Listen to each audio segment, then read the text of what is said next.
네, 여러분 일하시는 업무 현장은 어떻게 일을 전수하고 또 배우고 있으신지요?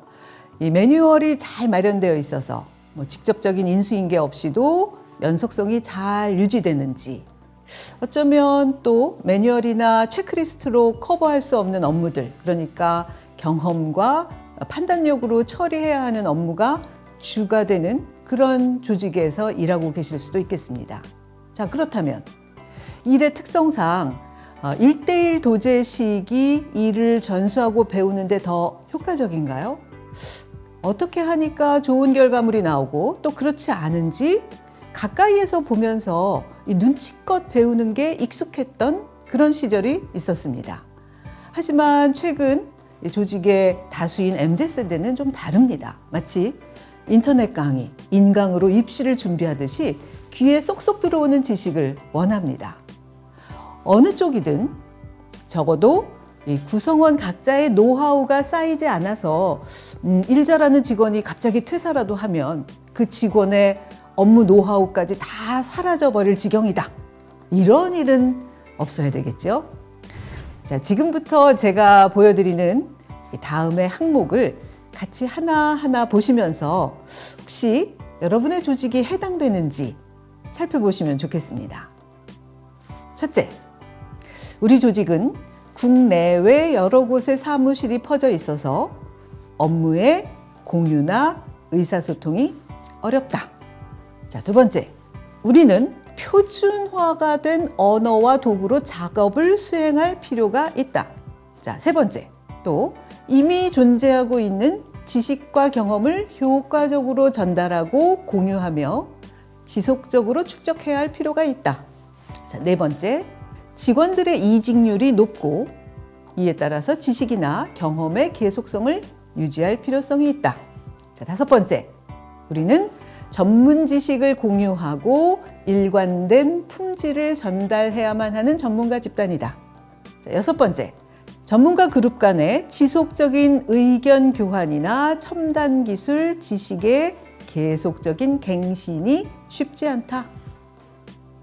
자, 어떠세요? 이 중에 이거 우리 이야기인데? 라고 하셨다면 여러분께 필요한 게 하나 있습니다. 바로 지식을 회사의 자산으로 관리하는 일입니다. 특히 특정인이 갖고 있는 정보와 경험을 다른 구성원들이 학습하고 활용할 수 있도록 체계를 갖추는 거죠. 업무 관련 기술, 또 노하우, 전문 지식, 또 업무 경험, 회사가 보유한 베스트 프랙티스 뿐만 아니라 실패 경험까지도 다 이 대상이 될 수 있습니다. 사실 세계적으로 우수한 기업들이 이미 오랫동안 공을 들여온 지식 경영, knowledge management의 핵심 내용이기도 합니다. 자, 지금은 지식이 경쟁력인 지식사회이기 때문에 기업은 직원들 머릿속에 잠자는 지식을 꺼내야 살아남을 수 있다. 이게 바로 지식 경영의 대가인 일본 노나카 이쿠지로의 말입니다. 그는 조직 내부에 산재해 있는 지식의 중요성을 강조를 하면서 꾸준히 이 말을 설파를 했죠. 자, 직원들의 머릿속에 잠자는 지식을 꺼내는 작업. 혹시 여러분 조직에서는 시도해 보셨습니까?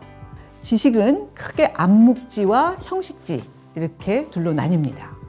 암묵지란 업무 센스, 또 아이디어 이렇게 눈에 보이게끔 좀 구체화하기가 쉽지가 않은 것들이죠.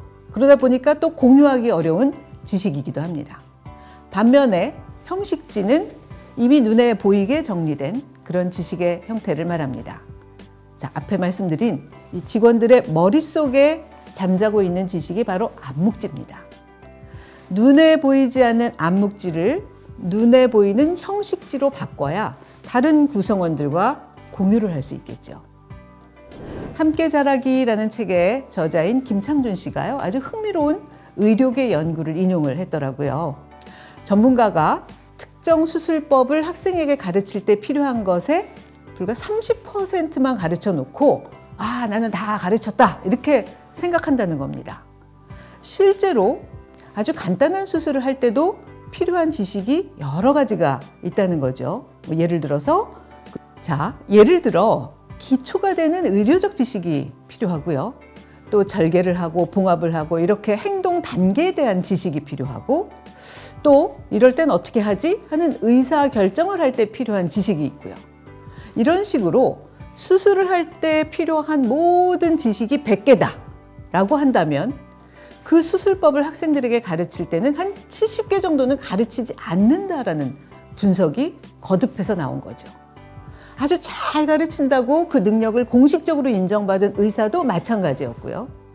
되도록이면 하나도 빼놓지 말고 좀 잘 좀 가르쳐 주세요, 이렇게 주문을 받은 사람도 마찬가지였고, 심지어 혹시 제가 빠뜨린 게 있나요? 이렇게 묻고 보충을 해도 여전히 70% 정도는 빠뜨린 상태로 끝난다는 겁니다.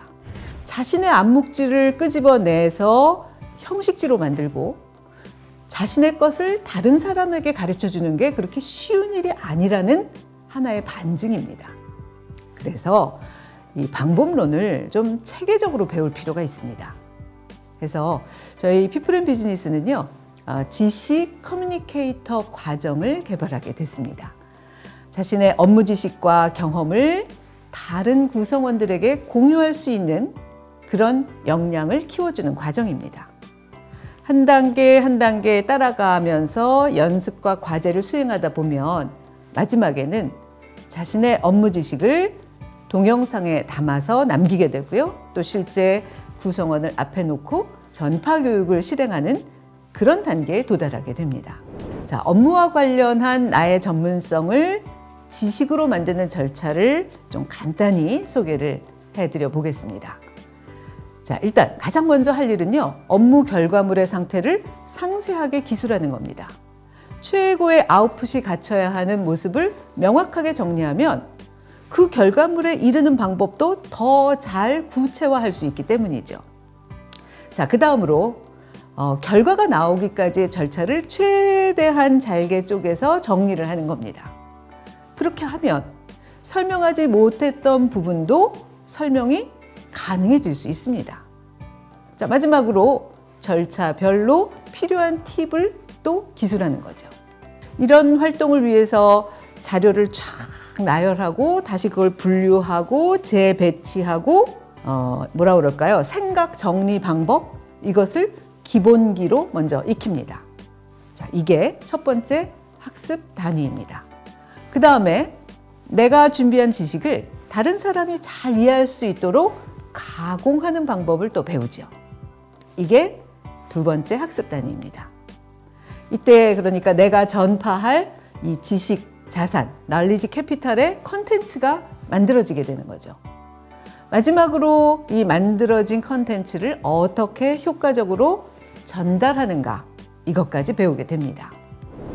자, 이렇게 지식을 창출하고 공유하는 지식 커뮤니케이터 활동은 어떤 의미가 있을까요?